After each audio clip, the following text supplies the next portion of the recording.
Hi friends, welcome to SR Academy. Second grade teachers recruitment exam 2024 நடைபெற இருக்கு. இதற்கு நிறைய பேர் மாடல் கொஸ்டின் போடுங்க அப்படின்னு சொன்னீங்க. அதனால மேத்ஸ்க்கு நான் இந்த வீடியோவில் மாடல் கொஸ்டின் போடுறேன். இதில் 1768 வேகன்சி கொண்ட இந்த எக்ஸாம் வருகிற ஜூன் மாதம் நடைபெற போகுது. ஸோ இதில் எப்படி கேள்வி கேட்பாங்க அப்படின்னா Tamil, English, maths, science, social இந்த ஒவ்வொரு டாப்பிக்கில் இருந்தும் 30 கேள்விகள் மொத்தம் 150 1 மார்க் கொஷின்ஸை கேட்பாங்க. மேத்ஸில் இருந்து 30 1 மார்க் கேட்பாங்க. எல்லாமே 10th புக்கு ஸ்டாண்டர்டில் நாம் 6th இருந்து 10th வரைக்கும் எல்லா புக்கையும் படித்தாலே போதுமானது. இதில் மாடல் கொஷின்ஸு இதில் நான் கொடுத்துருக்கேன். ஃபர்ஸ்ட் கொஷின் பாருங்க, பின்வரும் விவரங்களுக்கு வீச்சு காண்க. வயது கொடுத்துருக்காங்க, நபர்களின் எண்ணிக்கை கொடுத்துருக்காங்க. வீச்சுன்னா என்ன சார் அப்படின்னா அதிகபட்ச மதிப்புக்கும் குறைந்தபட்ச மதிப்புக்கும் இடையேயான வித்தியாசம்தான் வீச்சு. சார் இங்கே என்ன சார் கொடுத்துருக்காங்க அப்படின்னு பாருங்க. இங்கே பிரிவு இடைவெளின்னு சொல்லுவாங்க. இங்கே 12 to 18, 18 to 24, 24 to 30, 30 to 36, 36 to 42 அப்படின்னு கொடுத்துருக்காங்க இல்லையா? இதற்கு பெயர் பிரிவு இடைவெளி. இதில் எப்படி சார் வீச்சு கண்டுபிடிக்கணும்னா, கீழே 0 இருக்குதுன்னா ஆரம்பத்தில் இருக்குது அப்படின்னா அதை விட்டுருங்க, கடைசியாக இருக்கிறதையும் விட்டுருங்க. ஏன்னா 0 இருக்குது. 0 இருந்தால் அதை நாம் என்ன பண்ணிடணும், ஸ்ட்ரைக் பண்ணிடணும். ஸோ இங்கே 12 அப்படின்றது கீழ் எல்லையாக வரும், 18 என்பது மேல் எல்லை. அதே மாதிரி இது கீழ் எல்லை, இது மேல் எல்லை. இதையும் விட்டாச்சு. ஏன்னா இங்கே 0 வந்தால் விட்டுறணும். இதுவே 0 வரலன்னா இதை சேர்த்துக்கணும். ஸோ இப்போ இங்கே ஆரம்பித்து இங்கே வரைக்கும் இருக்குது. இதில் மிகப்பெரிய மதிப்பு என்னன்னு பாருங்கள், 36. மிகச்சிறிய மதிப்பு என்னன்னு பாருங்க, 18. ஸோ 36ல் 18 போனால் 18 என்பது தான் வீச்சு. A1 18 சரியான விடை. செகண்ட் கொஸ்டின், 13 தரவுகளின் சராசரி 30 எனில் ஒவ்வொரு தரவையும் 6ஆல் பெருக்கணும். அப்படி பெருக்கினா புதிய தரவுகளின் சராசரி மீன் என்ன? ஒரு 13 நம்பர் இருக்கு, அதனோட சராசரி மீன் 30. ஒவ்வொரு நம்பரையும் 6ஆல் பெருக்கினா நாம் சராசரியை 6ஆல் பெருக்க வேண்டும். ஓகேவா? இப்போ பழைய சராசரி 30, அதை 6ஆல் பெருக்கினா நமக்கு புதிய சராசரி வந்துடும். 3 18, 180. Option A2 180. அடுத்த கேள்வி, A/B என்ற ஒரு விகிதமுறு எண்ணானது இங்கு A மற்றும் B ஆகியவை முழுக்கள் மற்றும் B is not equal to 0 திட்ட வடிவில் இருந்தால் A மற்றும் B இன் பொது காரணி என்ன?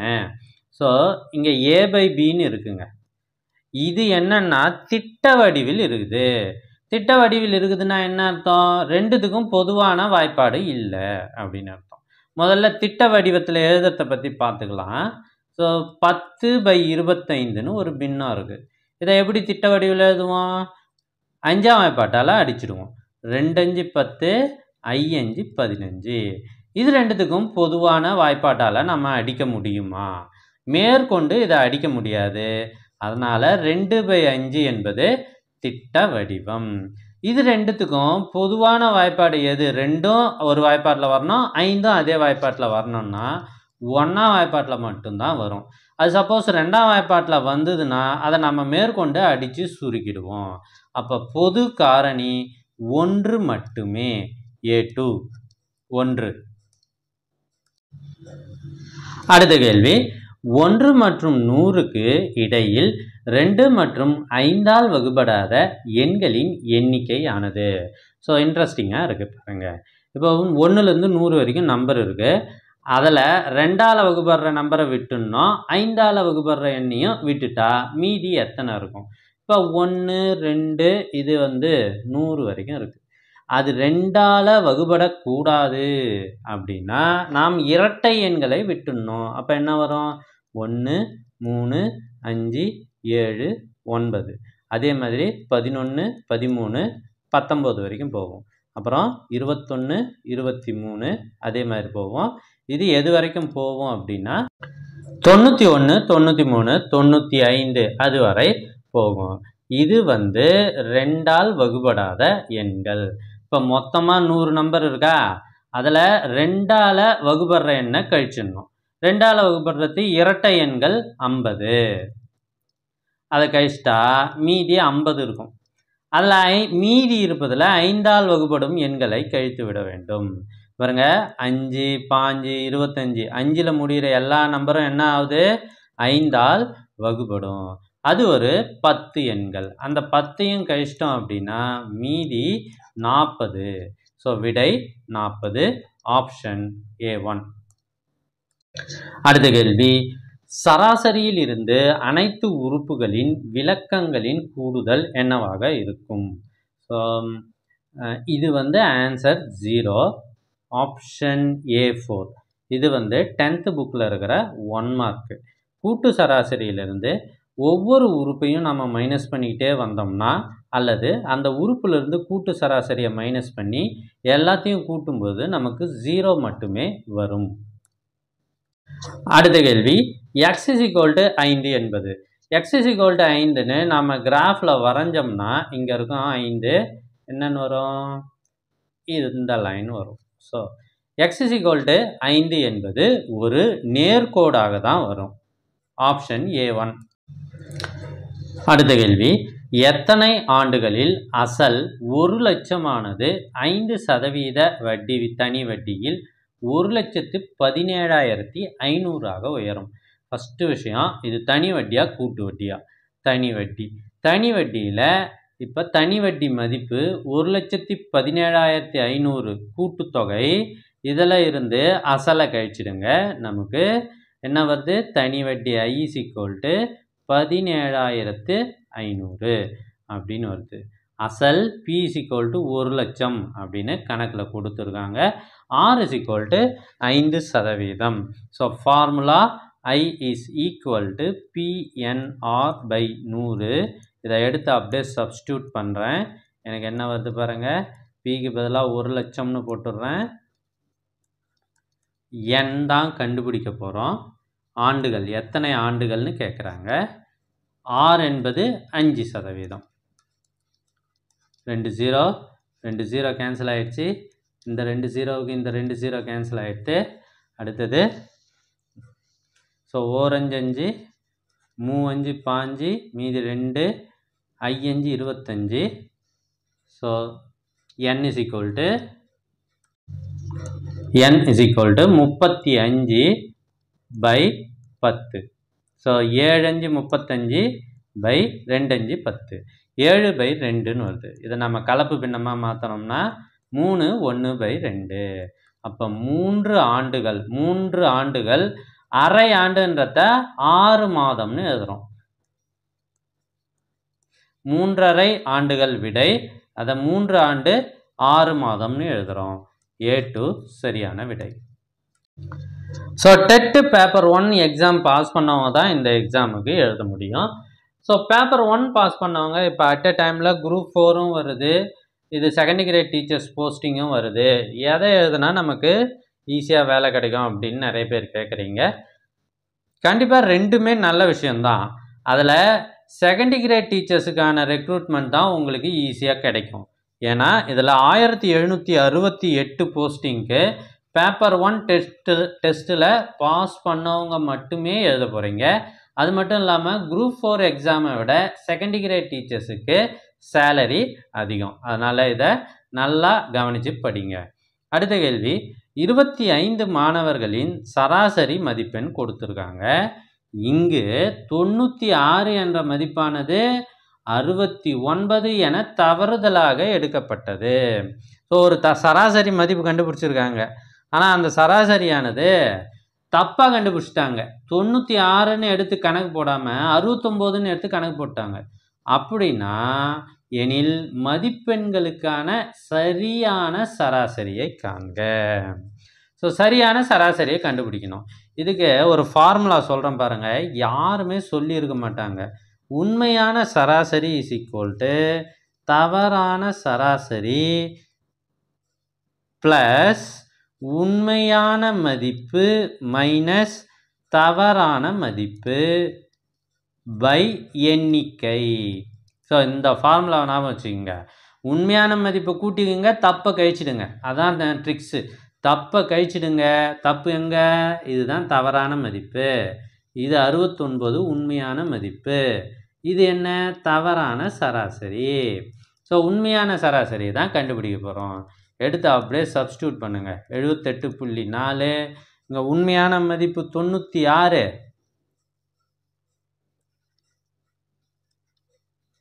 69 தவறான மதிப்பு டிவைடட் பை எண்ணிக்கை. இதோ இருக்கு பாருங்கள், 25. இதை எடுத்து நாம் சுருக்கி போட்டோம் அப்படின்னா 78.4 plus 27/25 which is equal to 78.4 plus 1.08 that is equal to 79.48.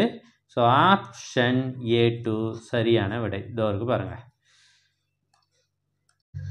போன கேள்வி கூட்டு சராசரி கேள்வி அப்படின்னா இந்த கேள்வி இடைநிலை அளவு, மீடியன் அப்படின்னு சொல்லுவாங்க. மீன் என்பது சராசரி, மீடியன் என்பது இடைநிலை அளவு. ஒரு கிரிக்கெட் விளையாட்டு போட்டியில் 7 வீரர்களின் ரன்கள் முறையே, அவங்க 7 பேரோட ரன் கொடுத்துட்டாங்க. இவற்றின் இடைநிலை அளவு கண்டுபிடிக்க சொல்கிறாங்க. ஸோ இடைநிலை அளவு அப்படின்னா முதல்ல கொடுத்துருக்கிறத நாம் ஏறு வரிசையிலையோ இறங்கு வரிசையிலையோ எழுதணும். நாம் எப்பயும் ஞாபகம் வச்சுக்கிறதுக்காக ஏறு வரிசையில் எழுதலாம். ஃபஸ்ட்டு இருக்கிறதுல சின்ன நம்பர் என்ன பாருங்கள், 2. இதோ இருக்கு 2, 9, 10, 15, 17, 21, 23. ஸோ மொத்தமாக 7 எழுதிட்டோமா பாருங்கள். 4, 5, 6, 7. 7ஐயும் எழுதியாச்சு. இப்போ இடைநிலை அளவு கண்டுபிடிக்கிறது ரொம்ப ஈஸியாக இருக்கும் பாருங்கள். முன்னாடி 1 அடிச்சிங்கன்னா பின்னாடி 1 அடிங்க. ரெண்டாவது இங்கே முன்னாடி 1 பின்னாடி 1. ஸோ நடுவில் என்ன இருக்குதோ அதுதான் இடைநிலை அளவு. இங்கே 15 இருக்குது. ஆப்ஷன் A1 15 தான் சரியான விடை. அடுத்த கேள்வி பாருங்க, ரூட்டுக்குள்ள ரூட்டு அப்படின்னு வருது. ரொம்ப இன்ட்ரெஸ்டிங்காக இருக்கும் இது. முதல்ல நாம் நம்பரை பாருங்க, 21. இப்போ வர்க்க எண்ணில் 4 4 16, 5 ஸ்கொயர் 25. அப்போ இது ரெண்டுத்துக்கும் நடுப்புற 21 இருக்கு. 21 அடுத்து ப்ளஸ் போட்டிருக்காங்களா அப்படின்னா நாம் அதுக்கு அடுத்ததை எடுத்துக்கணும். இது 5 ஸ்கொயர், இதுக்கு ரூட் எடுத்தோம்னா 5. ஸோ அது மாதிரி நேரடியாக போட்டுடலாம். இல்லை சார் நாங்கள் வேல்யூ கண்டுபிடிச்சே போடுறோம் அப்படின்னா இது உள்ளே இருக்கிற ரூட்டை போடுங்க. ஃபஸ்ட்டு கடைசியாக இருக்கிற ரூட்டு. ரூட் 4 2, அது கூட 7 கூட்டுங்க, ரூட் 9ன்னு வரும். அப்போ ரூட் 9ஓட மதிப்பு 3. அந்த 3ஐயும் இந்த 13ஐயும் கூட்டுங்க, 16ன்னு வரும். அதுக்கு ரூட் எடுத்தால் 4. 4ஐயும் 21ஐயும் கூட்டுங்க, ரூட் 25ன்னு வரும். ரூட் 25ஓட மதிப்பு 5. A2.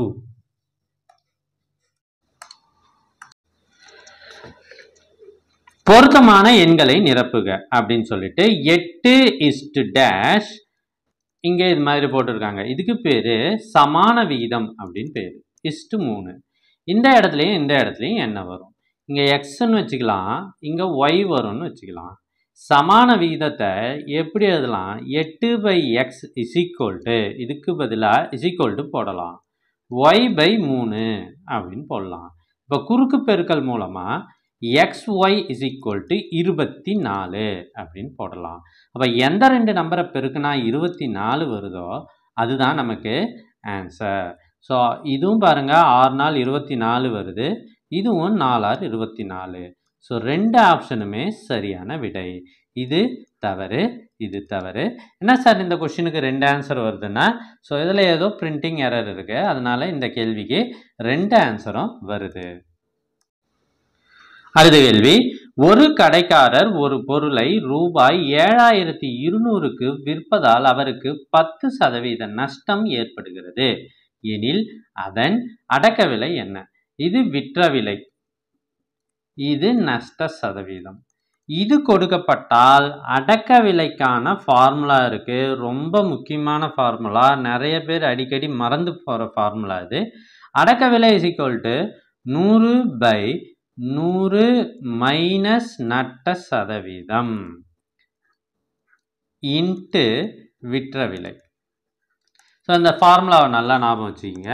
சார் இதுவே லாப சதவீதம் கொடுத்துருக்காங்க அப்படின்னா இந்த நஷ்ட சதவீதத்தை தூக்கிட்டு லாப சதவீதம்னு போட்டோம்னா மைனஸுக்கு பதிலாக ப்ளஸ்ன்னு போடணும். அதாவது நஷ்டம் வந்தால் கழிச்சிடுங்க, லாபம் வந்தால் கூட்டிக்குங்க. அதான் ரூல்ஸு. ஸோ இங்கே விற்ற விலை வரும். இந்த ஃபார்முலாவை ஞாபகம் வச்சுக்கிட்டா அடிக்கடி கேட்கப்படுகின்ற இது மாதிரியான கேள்விகளுக்கு கண்டிப்பாக ஆன்சர் பண்ணிடலாம். That is equal to 100/100 minus நஷ்ட சதவீதம் 10 கழிச்சிட்டோன்னா எனக்கு 90ன்னு வருது. விற்ற விலை 7200 கணக்கில் கொடுக்கப்பட்டிருக்கு. இப்போ இந்த ஜீரோவும் இந்த ஜீரோவையும் அடிச்சுட்டு 9 8 ஜீரோவை அப்படியே போட்டுட்டேன். இது ரெண்டுத்தையும் பெருக்குனா நமக்கு 8000 ரூபாய்னு வருது. ஸோ இதுதான் சரியான விடை. A4 ரூபாய் 8000. அடுத்த கேள்வி பார்த்தீங்கன்னா கூற்று காரணம் கொடுத்துருக்காங்க. கூற்று, இரு மூலைவிட்டங்கள் கொடுக்கப்பட்டிருக்கும் போது ஒரு சாய் சதுரத்தை வரையலாம் அப்படின்னு சொல்றாங்க. கண்டிப்பா இது சரி. 2 மூலைவிட்டத்தோட அளவு கொடுத்தாலே அது 90 டிகிரியில் வெட்டி கொள்ளும் என்பதால் 2 மூலைவிட்டங்கள் கொடுத்தா சாய் சதுரத்தை வரைஞ்சிடலாம். அடுத்து அதுக்கு ஒரு இன்னொரு கூற்று ஆறுன்னு கொடுத்துருக்காங்க.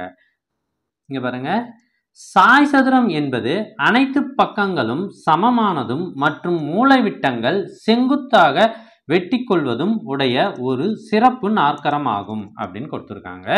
இதுவும் சரி. இப்போதான் சொன்னேன், மூலைவிட்டங்கள் செங்குத்தாக வெட்டி கொள்ளும், அனைத்து பக்கங்களும் சமமாக இருக்கும். அதனால அதை நம்ம என்ன பண்ணிடலாம், 2 அளவுகள் கொடுத்தாலே, மூலைவிட்டங்களின் அளவுகள் கொடுத்தாலே சரியாக போட்டு விடலாம். A1 தான். கூற்று மற்றும் காரணம் இரண்டுமே சரி. R என்பது Aயின் சரியான விளக்கமாகும். இதுதான் சரியான விடை. அடுத்த கேள்வி, முக்கோணம் ஏபிசியில் பிசியின் மைய குத்துக்கோடு L1 ஆகும். BC = 8 சென்டிமீட்டர், SM = 3 சென்டிமீட்டர் எனில் CS என்ன? ஸோ பிசி என்ற பக்கம் இருக்கு, இதனோட மைய குத்துக்கோடு பெர்பெண்டிகுலர் பைசெக்டர் அப்படின்னு சொல்றாங்க. இது 8 அப்படின்னா இது 4, இது 4. ஏன்னா SM என்பது மைய குத்துக்கோடு. இப்போ என்ன சார் கேட்குறாங்க அப்படின்னா SM = 3, இது 3ன்னு கொடுத்துருக்காங்க. இது என்ன? ஸோ CS என்ன? ஸோ இது பார்த்தீங்கன்னா செங்கோண முக்கோணத்தில் இருக்கு. செங்கோண முக்கோணத்தில் கர்ணத்தின் வர்க்கம் CS² மற்ற இரு பக்கங்களின் வர்க்கங்களின் கூடுதலுக்கு சமம். இது பித்தாகரஸ் தேற்றம். அது எதுக்கு சமம்? 3² + 4² சமம்.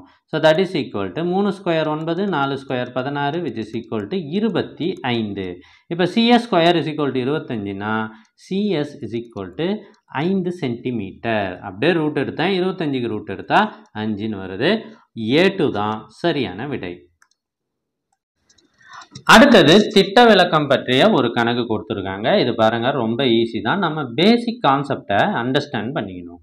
X, Y, Z என்ற மதிப்புகளின் பரவற்படி 9. பரவற்படி அப்படின்னா வேரியன்ஸ் அப்படின்னு அர்த்தம். அதை σ² சொல்லுவோம். அது 9. அதுக்கடுத்து அதே நம்பரும் கூட X + 7, Y + 7, Z + 7 என்ற மதிப்புகளின் திட்ட விளக்கம் σ கேட்குறாங்க. ஆனால் XY Zக்கு σ² கொடுத்துட்டு அது கூட 7 கூட்டி σ கேட்குறாங்க. அதாவது ஒரு உறுப்புகள் அனைத்திலும் 7 என்ற நம்பரை கூட்டுறதால திட்ட விளக்கம் மாறாது. அதுதான் முக்கியம். ஸோ எந்த நம்பரை கூட்டினாலும் அல்லது கழித்தாலும் நமக்கு திட்ட விளக்கம் மாறாது. ஸோ சிக்மா ஸ்கொயர் இப்பையும் 9 தான் இருக்கும். 7 கூட்டினாலும் நமக்கு மாறாது.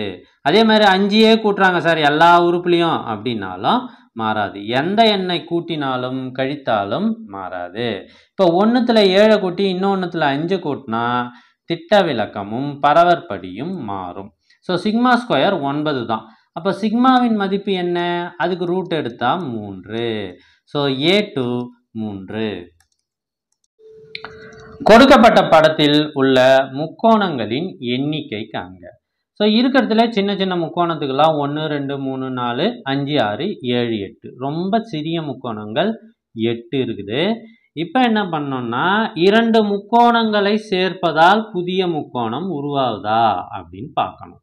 இப்போ பார்த்தீங்கன்னா 3யும் 4யும் சேர்த்தா ஒரு முக்கோணம், அதே போல் 5யும் 6யும் சேர்த்தா ஒரு முக்கோணம், அதே போல் 3யும் 5யும் சேர்த்தா ஒரு முக்கோணம், 4யும் 6யும் சேர்த்தா ஒரு முக்கோணம். முதல்ல இது மாதிரி நம்பர் போட்டுக்கிறோம். அதுக்கப்புறம் 2 முக்கோணத்தை சேர்த்தா இன்னொரு முக்கோணம் கிடைக்குதா அப்படின்னு பார்க்குறோம். ஸோ ஓகே, அடுத்து 3 முக்கோணம் சேர்த்தா ஏதாவது கிடைக்கிறதுக்கு வாய்ப்பு இருக்கா பாருங்க. அது மாதிரி எதுவும் இல்லை. அப்போ மொத்தமாக எத்தனை முக்கோணம்? 8 9 10 11 12. ஸோ A4 12 என்பது சரியான விடை. அடுக்குக்குறி விதிகளில் கண்டிப்பாக நிறைய கணக்குகளே வரும். இதுவும் அப்படி தான் இருக்குது. 81 அதனுடைய அடுக்கு -3/4 அப்படின்னு இருக்குது. So that is equal to இதை எப்படி எழுதலாம்? மேலே மைனஸ் இருந்தால் அது கீழே வரும்போது 1/ன்னு வரும்போது 81 அடுக்கு 3/4 அப்படின்னு வரும். சரி சார், இந்த 81 எப்படி எழுதலாம் அப்படின்னா 3 அடுக்கு 4. எப்படி சார்னா டானா வகுத்தல் தான். 3 போடுங்க 27 வரும். அடுத்தது 3 போடுங்க 9 3 3. ஸோ 3 அடுக்கு 4 4 தடவை 3 அப்படின்னு எழுதலாம். ஸோ 3 அடுக்கு 4 அதனுடைய அடுக்கு 3/4. இது அடுக்கின் அடுக்கு. அடுக்கின் அடுக்குன்னா என்ன பண்ணலாம்? பெருக்கிக்கலாம் இல்லையா? அதாவது இந்த 4ஐயும் இந்த அடுக்கையும் அதுக்கு மேலே இருக்கிற அடுக்கையும் பெருக்கிறோம். பெருக்குனா 4 4 கேன்சல் ஆயிடுது. தட் இஸ் ஈக்குவல் டு 1/3 அடுக்கு 3. That is equal to 1/27. 3 அடுக்கு 3 3 × 3 × 3ன்னு போட்டால் 3 9 9 3 27. ஸோ விடை 1/27 A2. அடுத்த கேள்வி ஒரு பொறுத்துக கேட்டிருக்காங்க. ஃபர்ஸ்ட் பாருங்க 17,448. இது எதுவும் கூட பொருந்தும் அப்படின்னா இது 4 மற்றும் 8ஆல் வகுப்படும். ஸோ ஒரு எண் 4ஆல் வகுப்படும்னா அந்த கடைசி 2 இலக்கங்களை 4ஆல் வகுத்து பாருங்க. அது 4ஆல் வகுப்பட்டுச்சுன்னா அது 4ஆல் வகுப்படும். 8ஆல் வகுப்படுமா அப்படின்னா கடைசி 3 இலக்கங்களை 8ஆல் வகுத்து பாருங்க. அது என்னவா இருக்கும்? 8ஆல் வகுப்படும். இந்த எண் 4 மற்றும் 8ஆல் வகுப்படும். ஓகேவா? அடுத்தது பியை பாருங்க. 36 மற்றும் 24இன் மீபேக்கா. HCF உங்களுக்கு கண்டுபிடிக்க தெரியும் அப்படின்னு நம்புறேன். இது ரெண்டுத்துக்கும் HCF கண்டுபிடிச்சா அதுக்கு விடை 12ன்னு வரும். ஸோ இது A, இது B 12. 36 மற்றும் 24இன் மீசிமா அதை கண்டுபிடிச்சோம்னா 72ன்னு வரும். 58 மற்றும் 69 ஆகியவை சார்பகா எண்கள். சார்பகா எண்கள்னா என்ன சார் அப்படின்னா, சார் 58 பகு என்னாச்சு, அதை எப்படி சார்பகா எண்கள்னு சொல்கிறீங்க அப்படின்னு உங்களுக்கு தோணலாம். இப்போ 58ம் 69ம் ஒரே வாய்ப்பாட்டில் வராது. ஒன்றாம் வாய்ப்பாட்டை தவிர வேற எந்த வாய்ப்பாடும் வராது. அதாவது பொதுவான ஃபேக்டர், காமன் ஃபேக்டர் 1 மட்டுமே. அதனால் அது சார்பகா எண் என அழைக்கப்படும். ஸோ ஏவுக்கு 5, பிக்கு 1, சிக்கு 4, டிக்கு 2. இது எங்கே இருக்குன்னு பார்த்தீங்கன்னா A2. இதுதான் ஆன்சர். Next question. தரப்பட்ட படத்திலிருந்து OY இணை AT. இதுவும் இணை அப்படின்னு சொல்றாங்க. பேரலல். YT மற்றும் ATயின் மதிப்பு என்ன? ஸோ ஒரு முக்கோணம் இருக்குது, அதில் ஒரு பக்கத்துக்கு இணையாக இன்னொரு கோடு வரைஞ்சோம் அப்படின்னா அது 2 பக்கத்தை வெட்டுதுன்னா இந்த பக்கங்களின் விகிதங்கள் சமம். என்ன சார் பெருசாக சொல்கிறீங்க அப்படின்னா ஒன்றும் கிடையாது. இப்போ படத்தை மட்டும் நல்லா பாருங்கள், என்ன எழுதுறேன்னு பாருங்கள். 4/12. ஸோ இந்த பக்கத்துக்கு இது இணை, இது இதை 2ஆக வெட்டுது. அப்போ 4/12 இஸ் ஈக்குவல் டு 6/6 தோருக்கு இந்த ஒய்டி. ஸோ இதை சுருக்கினா நமக்கு ஒய்டி வந்துடும். 1 நாள் 4, 3 நாள் 12. குறுக்கு பெருக்கல் மூலமாக ஒய்டி இஸ் ஈக்குவல் டு 18. இது 10th இருக்கிற ஒரு தேற்றம், தேல்ஸ் தேற்றம். ஸோ இந்த தேற்றத்தின்படி ஒய்டி இஸ் ஈக்குவல் டு 18. எங்கே ஆன்சர் இருக்குது பாருங்கள், A4ல் மட்டும்தான் இருக்குது, மீதி எல்லாம் 16, 14ன்னு இருக்குது. ஆன்சர் A 18, 16 இதுதான். அடுத்த கேள்வி, find the greatest common divisor. Me போ வா காண்க அப்படின்னு சொல்லிட்டு 2 பாலினாமியல் கொடுத்துருக்காங்க, இயற்கணித கோவைகள். இதை நாம் முதல்ல என்ன பண்ணணும், தெளிவாக காரணிப்படுத்திடணும். இது ரெண்டுத்துக்கும் பொதுவாக 2a இருக்குது, அதை வெளியே எடுத்துடுறேன். அதை எடுத்துட்டா 2a திரும்பி வருது. 2a × 2a 4a² ப்ளஸ் இந்த 2aவை வெளியே எடுத்ததால் 1. ஸோ இந்த விஷயத்தை நம்ம காரணிப்படுத்தியாச்சு. அடுத்து 4a² - 1 இருக்குது, அதை எப்படி எழுதலாம்னா 2a the whole square minus 1² எழுதலாம். அதாவது a² - b² ஃபார்மில் எழுதியிருக்கேன். இதுக்கான formula a + b × a - b, அதாவது ஒரு தடவை கூட்டிக்கோ ஒரு தடவை கழிச்சிக்கோ. ஸோ அதுதான், இது காரணிப்படுத்தியாச்சு. இது 1, இது 2. இப்போ மீப்போவா அப்படின்னா பொதுவாக இருப்பதை முதல்ல குறிங்க, ஓகேவா? அதில் குறைந்த அடுக்கு, இது ரெண்டுமே ஒரு அடுக்குதல் தான் இருக்குது. அப்போ காமனாக இருக்கிறது 2a + 1, ஆப்ஷன் A3. ஸோ இதுதான் மீப்போவா. இதுவே மீசிமாவாக இருந்தால் என்ன சார் அப்படின்னா பொதுவாக இருப்பதில் பெரிய அடுக்கு மற்றும் மீதி இருக்கிறதெல்லாம் எடுத்து பெருக்கி எழுதிடணும், அதான் மீசிமா. ஸோ மீப்போவாவில் பொதுவாக இருப்பதில் குறைந்த அடுக்கை மட்டும் எழுதணும், போதும். நெக்ஸ்ட் கொஸ்டின், ஏ மற்றும் பி சார்பில்லா நிகழ்ச்சிகள், இண்டிபெண்டன்ட் ஈவெண்ட்ஸ். அதாவது ஏ நடந்தால் பி நடக்காது, பி நடந்தால் ஏ நடக்காது. இதை நம்ம வெட்டா நிகழ்ச்சி அப்படின்னும் சொல்லுவோம். இது நிகழ்தகவு கணக்கு. P of B is equal to 0.5, P of A சேர்ப்பு B is equal to 0.7. P of A வை காண்க. ஸோ நமக்கு ஃபார்முலா இருக்குது, P of A சேர்ப்பு B is equal to P of A plus P of B. இது சார்பில்லாத நிகழ்ச்சின்றதால P of A வெட்டு B is equal to 0. இது நல்லா தெரிஞ்சுக்கங்க. ஸோ இந்த ஃபார்முலா எழுதியாச்சா? A சேர்ப்பு B என்ன இருக்குது, 0.7 is equal to P of A. P of A தான் கண்டுபிடிக்க போகிறோம், அதை அப்படியே வச்சுக்கிறோம். Plus P of B 0.5. So P of A is equal to 0.7ல் 0.5 minus பண்ணிட்டா 0.2, which is equal to 2/10, which is equal to 1/5. So 1/5 தான் சரியான ஆன்சர். அடுத்த கேள்வி, ஒரு சாய் சதுரத்தின் மூலை விட்டத்தின் நீளங்கள் கொடுத்திருக்காங்க 10 சென்டிமீட்டர் மற்றும் 24 சென்டிமீட்டர். அதன் ஒரு பக்க அளவு என்ன? சாய் சதுரம் அப்படின்றது மூலை விட்டங்கள் செங்குத்தாக வெட்டி கொள்ளும், 90 டிகிரியில் வெட்டிக்கும் அப்படின்னு ஆல்ரெடி சொல்லிட்டேன். ஒரு மூலை விட்டம் 10 சென்டிமீட்டர், இங்கே ஆரம்பிச்சுட்டு பாருங்க இப்படி இருக்கும், இதுதான் சாய் சதுரம். ஒரு மூலை விட்டம் 10 சென்டிமீட்டர்னா அதில் பாதி இது 5 சென்டிமீட்டர், இங்கே 5 சென்டிமீட்டர் வரும். இன்னொரு மூலை விட்டம் இது 24ன்னா இங்கே 12, இங்கே 12 இருக்கும். இது பக்கம். ஸோ இதை பார்த்தீங்கன்னா பித்தாகரஸ் தேற்றப்படி நாம் கணக்கு போடணும். பக்கத்தை ஏன்னு வச்சுக்கிட்டா A², A என்பது கர்ணம், hypotenuse. A² is equal to 5² + 12², which is equal to 25 + 144 is equal to 169. A² 169, ரெண்டு பக்கமும் ரூட் எடுத்தா A is equal to 13 centimetre. Option A1. அடுத்த கேள்வி, அடுக்குக்குறி விதிகளை பயன்படுத்தி மீண்டும் ஒரு கேள்வி. இங்கே பாருங்கள் 64/5 into 72/15 into 24/15. 64/5 into 72/15 divided by 24/15. So இதை நம்ம அடித்து நம்ம போடணும் அப்படின்னா 64 எப்படி எழுதலாம், 72 எப்படி எழுதலாம் அப்படின்றது தான். 64 வந்து நாம் 4/3ன்னு போடலாம்.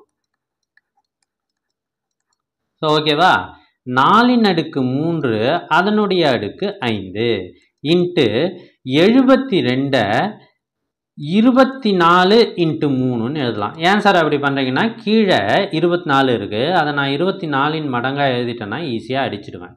அதனுடைய அடுக்கு 15 divided by 24/15 which is equal to 4/3 அதனுடைய அடுக்கு 5. அப்போ 4/15 இன்ட்டு 24/15. இந்த 24க்கும் 15 வரும், இந்த 3க்கும் 15 வரும். அதுதான் அடுக்குக்குறி விதிகள்.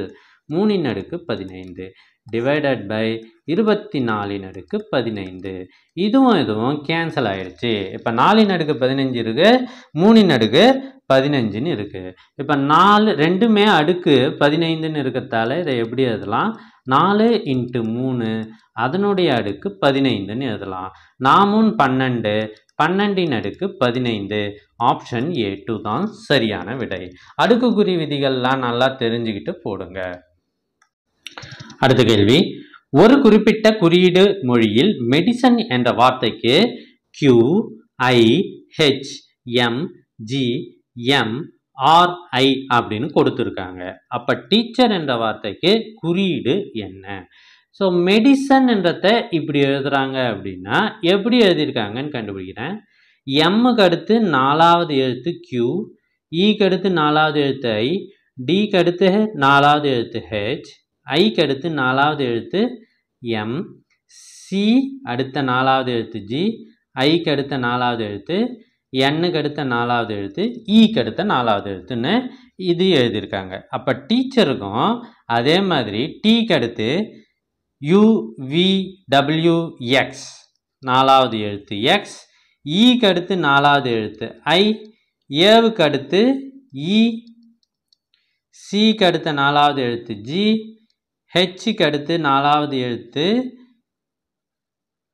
சிக்கு அடுத்து 4வது எழுத்து FG DEFG, ஹெச்சுக்கு அடுத்து 4வது எழுத்து IJKL,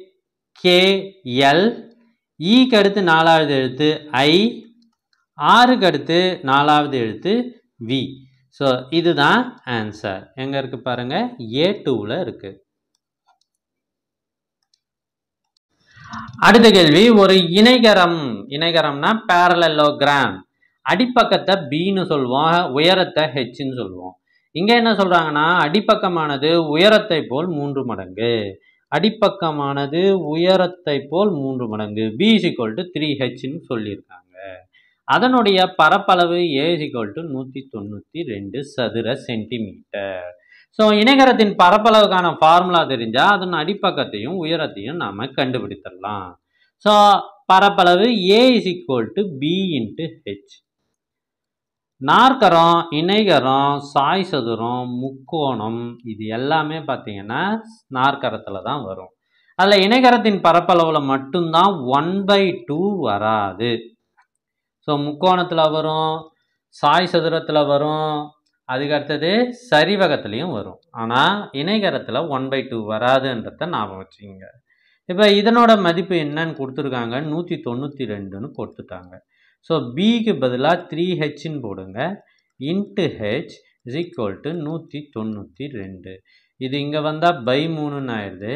6 3 18, மீதி 1, 4 3 12. அப்போ H² = 64, H = 8 8 64. அதனால் Hோட மதிப்பு 8. ஸோ Hோட மதிப்பு 8ன்னு இங்கே போய் பிரதிடுறோம். B = 3 × 8 3 8 24. ஸோ அடிப்பக்கம் 24, உயரம் 8, A4. அடுத்த கேள்வி, போர்ட் மாஸ் அந்த விதியை பயன்படுத்தி நாம் சால்வ் பண்ணுற கேள்வி ரொம்ப முக்கியமானது. இது என்ன சார் அப்படின்னா, முதல்ல ப்ராக்கெட்டுக்குள்ளே இருக்கிறத செய்யணும், அடுத்து ஆஃப் இன் அல்லது இல்லுன்னு வந்தால் செய்யணும், அடுத்து டிவிஷன், மல்டிப்ளிகேஷன், அதுக்கப்புறம் அடிஷன், சப்ட்ராக்ஷன். இந்த வரிசையில் தான் நம்ம கணக்கை செய்யணும். ஸோ இதில் பாருங்கள் எல்லாமே இருக்குது. சார் ப்ராக்கெட்டை செய்யணும்னா பாருங்கள் சார், இதில் ப்ராக்கெட்டுக்குள்ளே ப்ராக்கெட்டுன்னு நிறைய இருக்குது. எதை சார் செய்யணும்னா, இந்த ப்ராக்கெட்டுக்குள்ளே இந்த ப்ராக்கெட் இருக்குது, அந்த ப்ராக்கெட்டுக்குள்ளே ஒரு கோடு இருக்குது. இந்த கோடை தான் நம்ம முதலில் செய்ய வேண்டும். ஸோ இது ரெண்டுத்தையும் பெருக்குனா நமக்கு வந்துடுது பாருங்கள், 300 வந்துடுது. ஸோ ப்ராக்கெட்டுக்குள்ளே இந்த ப்ராக்கெட்டை மட்டும் எடுத்து நான் இப்போ கணக்கு போடுறேன். ஸோ அதுக்கடுத்து என்ன சார் பண்ணோம்னா, இதில் இதுக்கப்புறம் டிவிஷன் செய்ய வேண்டும். 176 4ஆல் வகுத்தா 44. அதை கழிச்சிட்டோம் அப்படின்னா இந்த மைனஸ் கடைசியாக இருக்கிறது மைனஸ் 256. ஸோ உள்ளே இருக்கிற ப்ராக்கெட் 256. இப்போ இது எல்லாத்தையும் செஞ்சு முடிச்சிட்டோம்ல, அப்போ ப்ராக்கெட் கேன்சல் ஆகிடுது. அதுக்கு அடுத்தது இங்கே அடுத்த ப்ராக்கெட் இருக்கு பாருங்கள், இந்த ப்ராக்கெட்டை செய்யணும். ஸோ இது வேறு எதுவுமே இல்லை. 150 2ஆல் பெருக்குனா 300, இங்கே ப்ளஸ்ன்னு இருக்குது. இந்த ப்ராக்கெட் தான் கேன்சல் ஆகிடுச்சு இல்லை, எல்லாத்தையும் சால்வ் பண்ணிட்டோம். 300ஐயும் 256ஐயும் கூட்டினீங்கன்னா 556. ஸோ இந்த ப்ராக்கெட்டு இதனோட மதிப்பு 556. அது கூட வெளியே இருக்கிற இந்த 1500 கூட்டுங்க, அதுதான் விடை. 2056 தான் விடை. ஸோ எங்கே சார் இருக்குது அப்படின்னா ஆப்ஷன் A4ல் 2056ன்னு இருக்குது. அடுத்து நிகழ்தகவு கணக்கு.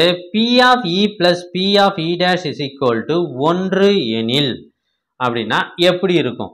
இது ரெண்டுமே கூட்டினா 1ன்னா அது ஈயும் E டேஷும் நிரப்பு நிகழ்ச்சிகளாகத்தான் இருக்கும். A4 தான் சரியான விடை, மற்றவை தவறு. ஈயும் E டேஷும் நிரப்பு நிகழ்ச்சிகள். அடுத்த கேள்வி பின்னங்களில் கேட்டிருக்காங்க. இந்த பின்னத்தை விட இந்த பின்னம் எவ்வளவு அதிகம்? எவ்வளவு அதிகம், என்ன வித்தியாசம் அப்படின்னா நாம் அதில் கழிக்க போகிறோம். ஸோ முதல்ல இருக்கிற பின்னம் பாருங்க, இதுதான் முதல்ல கொடுத்துருக்கிற பின்னம். இதை நாம் சிம்பிளிஃபை பண்ணி சின்ன பின்னமாக எழுதணும். 1/10 அப்படியே எழுதணும். அதுக்கு கீழே பை கொடுத்துட்டு 11 கொடுத்துருக்காங்களா, இதுக்கு பை 1ன்னு அர்த்தம். எந்த நம்பருக்கு கீழேயும் பை 1ன்னு இருக்கிறதா அர்த்தம். ஸோ இது வகுத்தல்ல இருக்கிறதால தலைகீழ் பெருக்கலாக மாற்ற போகிறோம். அதாவது பின்னங்களின் வகுத்தல்ல பையை எடுத்துட்டு பெருக்கலை போடுங்க, கீழே இருக்கிற நம்பரை தலைகீழாக போடுங்க, அவ்வளோதான். இப்போ இதை நம்ம என்ன பண்ணுறோம், மேலே கருத்த பெருக்கி மேலே போடுங்க, கீழே கருத்த பெருக்கி கீழே போடுங்க. ஸோ இதனுடைய மதிப்பு இதுதான், கண்டுபிடிச்சாச்சு. அதே போல் இதனுடைய மதிப்பு கண்டுபிடிக்கணும். 1/10/11. ஸோ இப்போ 10/11 அப்படியே இருக்குது, 1 அப்படியே போடுங்க. இது வகுத்தலுக்கு பதிலாக பெருக்கல் போடுங்க, கீழே கருத்தை பெரட்டி போடுங்க, அதாவது தலைகீழாக போடுங்க. 11/10. இப்போ இது ரெண்டுத்துக்கும் வித்தியாசம் கண்டுபிடிக்கணும், அதானே நம்ம வேலை. இதை என்ன பண்ணிடுறேன், மேலையும் கீழையும் 11ஆல் பெருக்கிறேன். அப்படி பெருகுனா 121/110ன்னு வரும். ஏன் சார், நான் இங்கேயும் 110 இருக்கணும், இங்கேயும் 110 இருக்கணும். அப்போ தான் நம்ம என்ன பண்ண முடியும், டிஃப்ரென்ஸு வித்தியாசம் கழிக்க முடியும். ஸோ பாருங்கள், 121/110 இருந்து இந்த 1/110 கழிச்சிட்டேன் அப்படின்னா 120/110. 0 0 கேன்சல் ஆகிட்டு 12/11ன்னு வருது. ஸோ இதுதான் ஆன்சர். So 12/11 A1. ஸோ இந்த வீடியோ உங்களுக்கு பிடிச்சிருக்கோம் அப்படின்னு நம்புகிறேன். மறக்காமல் உங்கள் ஃப்ரெண்ட்ஸுக்கு ஷேர் பண்ணுங்கள், நம்ம சேனலை சப்ஸ்கிரைப் பண்ணுங்கள். அப்போ தான் நமக்கு போடுற தொடர்ந்து வீடியோக்கள் உங்களுக்கு வந்து கொண்டே இருக்கும். தேங்க்யூ.